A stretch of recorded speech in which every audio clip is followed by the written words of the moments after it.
A Game of Thrones actor had his ear bitten off while he was at a hotel in England. Apparently, he had told the people at the hotel to quiet down. They were being too loud and rowdy. One person was not too happy about that, so he allegedly pinned the actor down and then bit off part of his ear. Was he a Dothraki? So this is the time when we get nerdy and we start talking about Game of Thrones. So there he is. His name is Clive Mantle, and on Game of Thrones, he's referred to as Lord Greatjon Umber. This is a hilarious name. Lord Greatjon Umber, laying down to Umber. He is one of the bannermen for the Starks. Yes. And in the first season, it's not much of a spoiler alert here, his fingers got chopped off or eaten off by one of the wolves.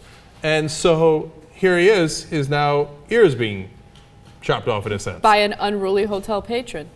Isn't that crazy? That's kind of freaky, right? So the ambulance did arrive and they reattached his ear, which is kind of incredible. So he's doing fine, and that's all good news. But let's really talk about what we really want to talk about here. Yeah, so it, of course, which is who was the guy who bit his ear? And it turns out it was Mike Tyson.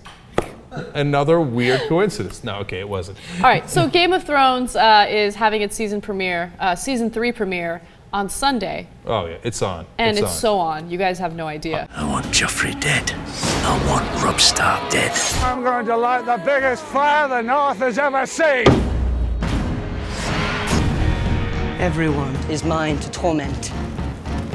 But the night is dark and full of terror. No, I'm on the wall, man.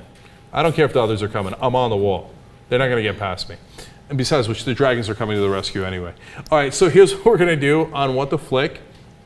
We're going to review every Game of Thrones. It's really a discussion more than a review, you know, every Monday. So you watch it on Sunday, you come watch a bunch of us dorks really dive into Game of Thrones. I mean, we're going to have the Ben Mankiewicz, etc., who are also watching their actual critics. And then you're going to have John Iadarola, who spent half his life reading Game of Thrones books and rereading them. And who, as soon as we, during our production meeting, mentioned this guy, he's like, oh, please, I do declare, is he, Alistair Thorne, or he's this guy, or is he a bannerman of the Starks? Like, oh, for Christ's sake. So anyway, all the Game of Thrones you can handle every Monday after it appears on Sunday on HBO. Go on What the Flick. There it is, What the Flick Show on YouTube.com, and you'll get your review.